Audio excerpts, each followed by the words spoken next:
MIM party जिंदाबाद, MIM party जिंदाबाद, ओवैसी साहब जिंदाबाद, इम्तियाज जलील साहब जिंदाबाद। अजीज़ों, साथियों, दोस्तों, बुज़ुर्गों और मेरी पर्दा नशी माँ बहनों, अस्सलाम वालेकुम वरहमतुल्लाहि वबरकातुहू। अजीज़ साथियों, काफ़ी वक्त अव्वा ने अपनी बात रखी।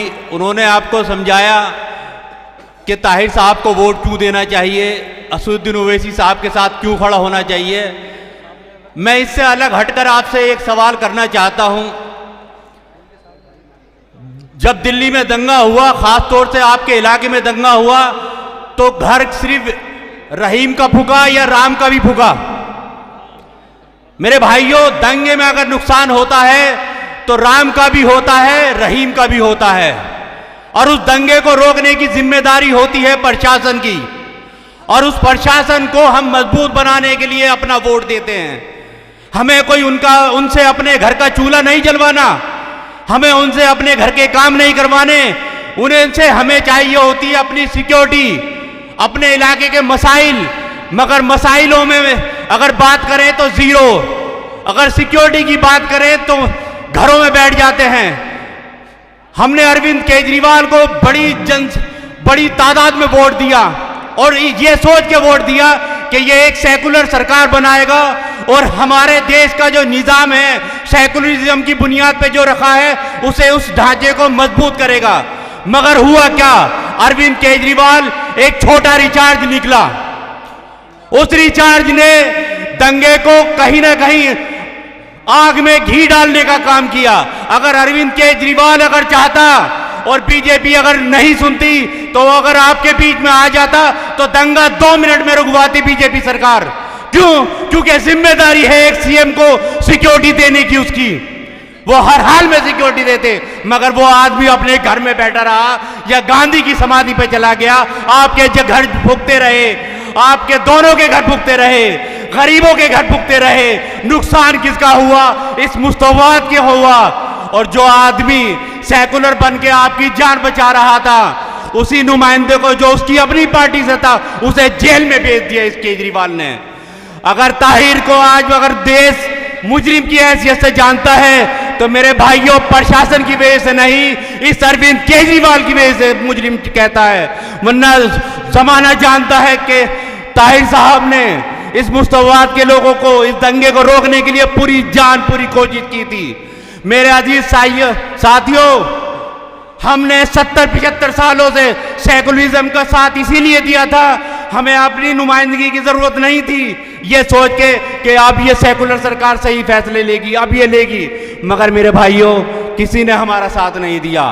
इसीलिए आज मैं बैरिस्टर असदुद्दीन ओवैसी साहब का साथ देने के लिए इसलिए नहीं कहता आपसे कि वो एक मुसलमान है, नहीं। अगर पार्लियामेंट में सबसे काबिल आदमी कोई है तो बैरिस्टर असदुद्दीन ओवैसी है। इस बुनियाद पे वोट दो। अगर कोई आंखों में आंखें डाल के इस जालिम हुक्मरान को जवाब दे सकता है तो बैरिस्टर असदुद्दीन ओवैसी है, इसलिए उसे वोट दो। मेरे भाइयों, अगर आज भी अगर कोई विपक्ष का रोल अदा करता है तो कौन अदा करता है? कांग्रेस नहीं करती, आम आदमी पार्टी नहीं करती, वो बैरिस्टर असदुद्दीन ओवैसी करते हैं। तो मेरे भाइयों, आपको जरूरत है एक बेहतर फैसला लेने की। अगर ताहिर हुसैन साहब जीत कर आते हैं तो आपके हमदर्द बन के रहेंगे, और बैरिस्टर असदुद्दीन ओवैसी इस विधानसभा को एक रोल मॉडल बना के दिखाएंगे इंशाअल्लाह। क्योंकि वक्त कम है, इंशाअल्लाह फिर मुखातिब होंगे। मगर आपसे एक अहद करवाना चाहता हूं, क्योंकि ये ताहिर की जीत नहीं होगी, यह मुस्तवाद की आवाम की जीत होगी। ताहिर हुसैन अगर निर्दोष है तो मेरे भाई एक एक वोट डाल देना, क्योंकि बीजेपी सत्ता में आने वाली नहीं है दिल्ली में। अगर एक सीट आप निकाल देते हो तो कम से कम जो लोग सत्ता में बैठेंगे उनकी आंख में आंख डाल के एक ताहिर हुसैन तो विधानसभा में होगा। मेरे साथियों, ध्यान दीजिएगा, वक्त कम है। इसी के साथ इजाजत लेता हूं। खुदा हाफिज। ये थे हमारे मोहम्मद आरिफ साहब, सैफी साहब, जो हमारे जनरल सेक्रेटरी दिल्ली प्रदेश हैं, कि गैर परों से उड़ सकते हो हद से हद दीवारों तक, कि गैर परों से उड़ सकते हो हद से हद दीवारों तक, अंबर में तो वही उड़ेंगे जिनके अपने पर होंगे। भाई हमारे शाह आलम साहब जो हमारे ऑर्गेनाइजिंग सेक्रेटरी हैं दिल्ली प्रदेश में, मैं उनसे गुजारिश करूंगा कि तशरीफ़ लाएं, डाइस पर तशरीफ़ लाएं, अपने ख्यालात का इजहार करें। औज़ु बिल्लाहि मिनश शैतानिर रजीम, बिस्मिल्लाहिर रहमानिर रहीम। जनाब सदर शुएब जमाई साहब दिल्ली सदर का मैं शुक्रिया अदा करता हूँ, और तमाम हजरात जो स्टेज पर बैठे हैं और नीचे बैठे हैं उनका भी मैं शुक्रिया अदा करता हूँ। बहुत बड़ी ज़िम्मेदारी है हम सब पर। मैं एक बात से आप तमाम हजरात को रूबरू कराना चाहता हूँ एक शेर के ज़रिए। बस इसका मतलब अगर आपने समझ लिया तो फिर कुछ और समझने की ज़रूरत नहीं है। आँखों को मूंद लेने से ख़तरा ना जाएगा, वो देखना पड़ेगा जो देखा ना जाएगा।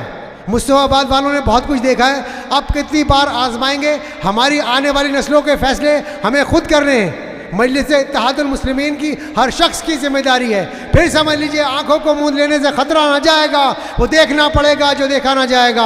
आने वाला वक्त बहुत ख़तरनाक है। अगर हमने अपने कायद, अपने नुमाइंदे चुनकर नहीं भेजे तो फिर दूसरे लोग हमारी आने वाली नस्लों का फैसला करेंगे। इसलिए ताहिर हुसैन साहब को मजलिस का कैंडिडेट बनाकर हमने आप लोगों के सामने पेश किया है। आप तमाम हजरात से दरख्वास्त है कि उन्हें कामयाब बनाएं, मुस्तफ़ाबाद में मजलिस को कामयाब बनाएं। इतिहास रच दें दिल्ली का कि मजलिस की टीम ने और आपके कैंडिडेट ताहिर हुसैन साहब को जिताकर अपना इतिहास बना दीजिए कि दिल्ली में हमने मजलिस को कामयाब बनाया। जज़ाकल्लाह खैर, शुक्रिया। देखिए, ड्रोन आपकी वीडियो अगर आप शांति से रहेंगे तो ज़्यादा बेहतर तरीके से लेगा। जैसे ही ड्रोन आपकी तरफ आता है तो आप आकर्षित होकर के चिल्लाने लगते हैं, इससे माहौल थोड़ा सा ख़राब लगता है। आप अगर शांति के साथ बैठेंगे तो ड्रोन आपकी वीडियो काफ़ी अच्छे से लेगा, और मीडिया के भी कुछ लोग आपकी तरफ ज़्यादा रूबरू होंगे, तो प्लीज़ शांति से बैठें। और हमारे बीच बैरिस्टर असदुद्दीन ओवैसी साहब बहुत नज़दीक आ चुके हैं। कुछ ही पलों में वो हमारे नज़दीक होंगे, आपसे रूबरू होंगे। तो प्लीज़ आपसे मेरा दोबारा अनुरोध है कि कृपया थोड़ा सा शांति बना के रखें इंशाअल्लाह। मोहतरम बुजुर्गों, दोस्तों, जिस तरह से आपने अभी तक ये हमारी सभा चलाई है, आपसे गुजारिश है कि अपने खामोशी के साथ अपने नेताओं के ख्यालात सुने कि मंजिल से बढ़ के आगे मंजिल तलाश कर, मंजिल से बढ़कर आगे मंजिल तलाश कर, मिल जाए तुझको दरिया समंदर तलाश कर। और हर शीशा टूट जाता है पत्थर की चोट से, कि हर शीशा टूट जाता है पत्थर की चोट से, वो शीशा वो पत्थर ही टूट जाए वो शीशा तलाश कर।